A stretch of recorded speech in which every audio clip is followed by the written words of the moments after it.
Dang it, I knew you were going to freaking go there. That's actually something that you want, you don't want to be a master of epee on a boat.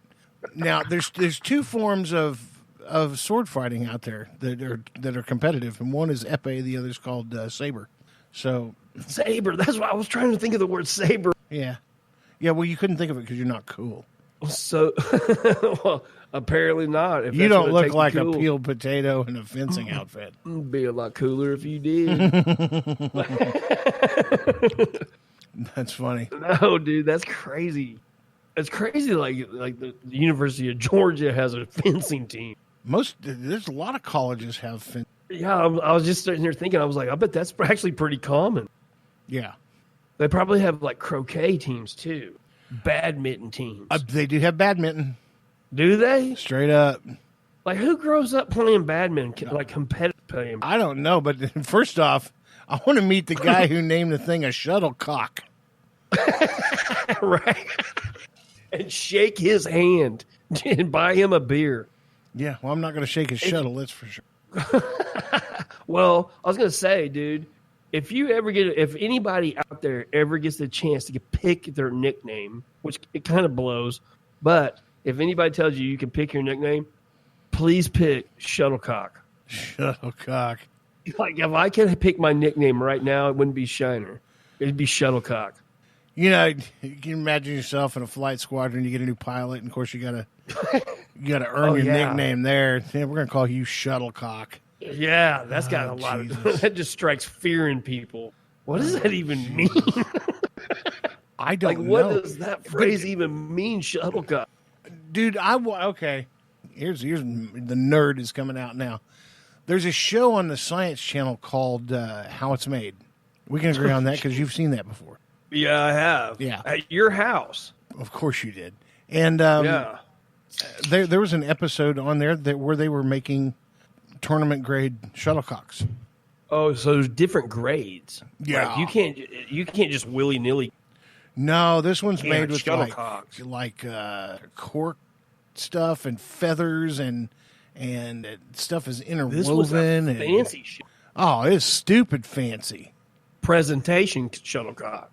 You know what Jeffrey Epstein said before he died?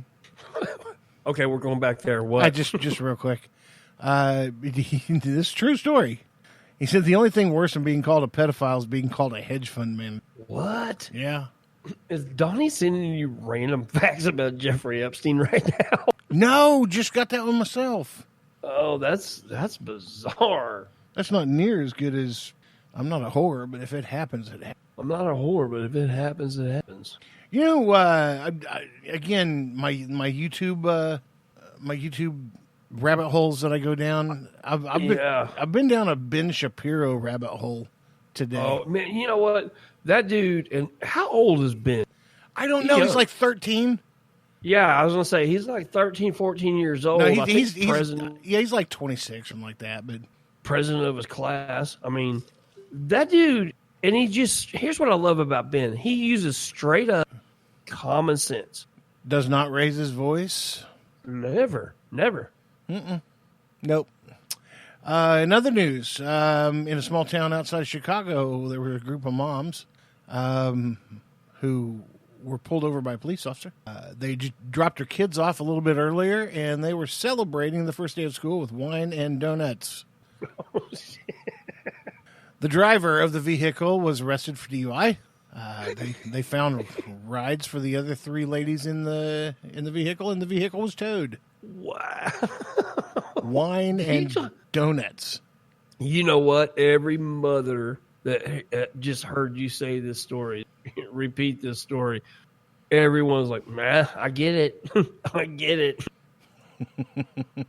I bet those other three bonded her out as quick as they could, or there was a Facebook post and every mother in that town helped her get out of jail.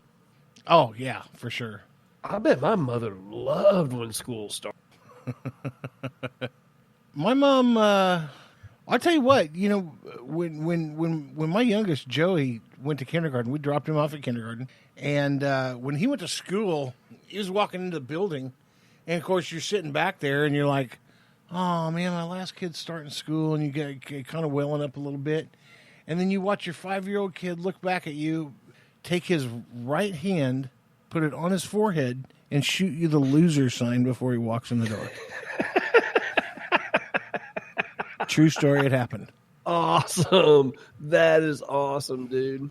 Yeah, it's funny how your kids, like, there's like a really moment happen, and like in that moment, you know they're going to be super.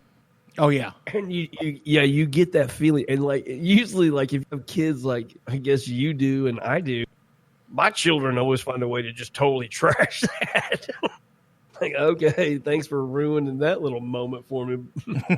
Right. Just like with the loser sign, they would do something crap like that when they were little.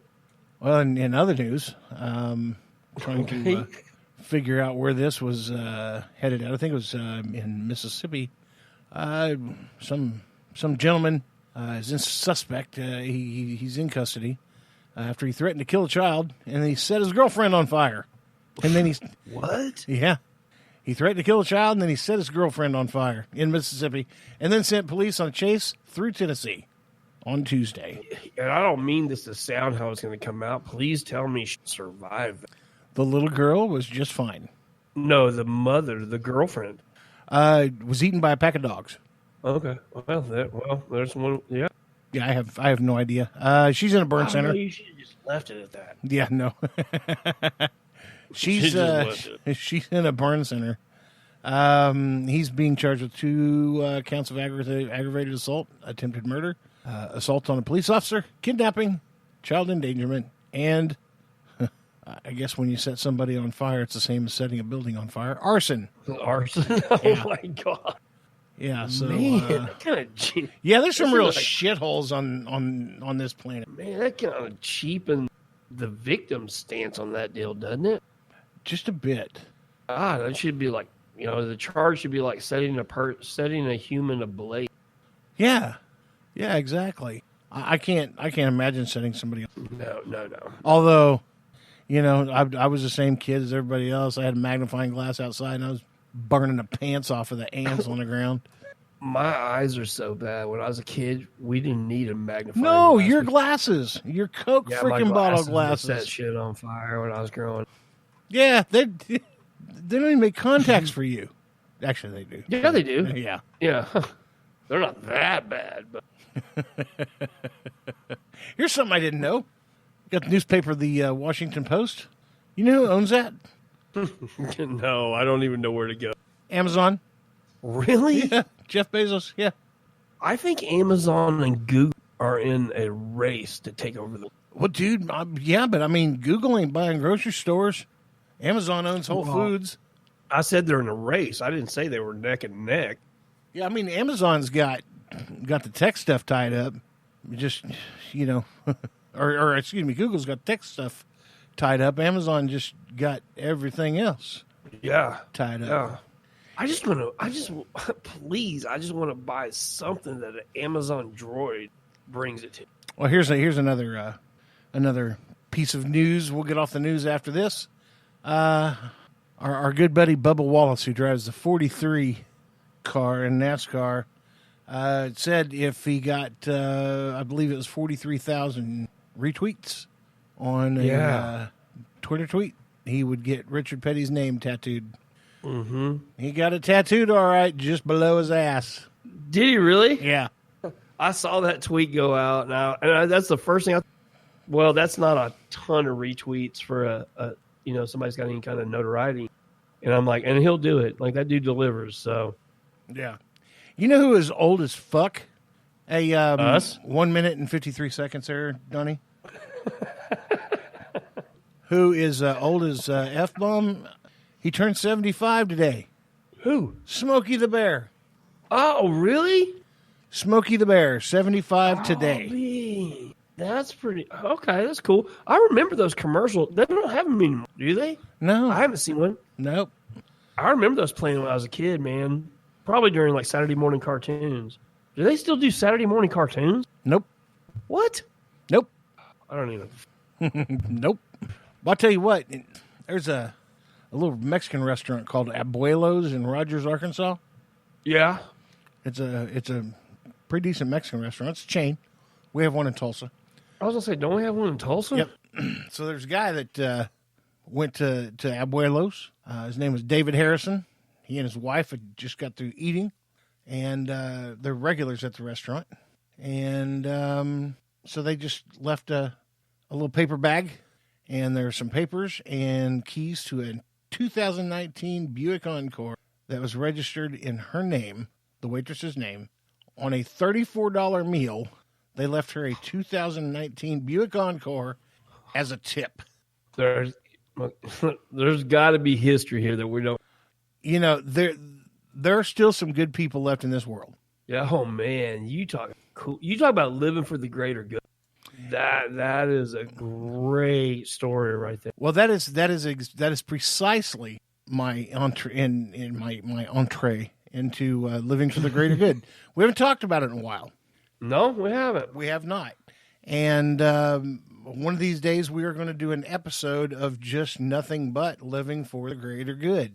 Things that you can do. Like, you know, I do stuff fairly often.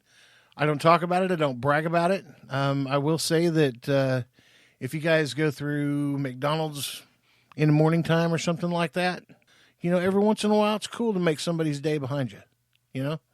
Doesn't cost you an arm and a leg, just a little bit. It's not like breakfast time. People aren't in line ordering lunch for the entire family.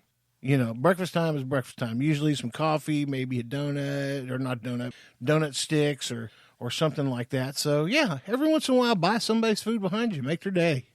I know it's happened to me a couple of times, and I was very, very, very appreciative of it. So that's one way you can live for the greater good. It's not just gonna. I mean, it's tattooed on my nut because that's a story in itself. But I mean, it's a good concept that we all need to kind of embrace right now with all the division in the country and just the rhetoric that goes on.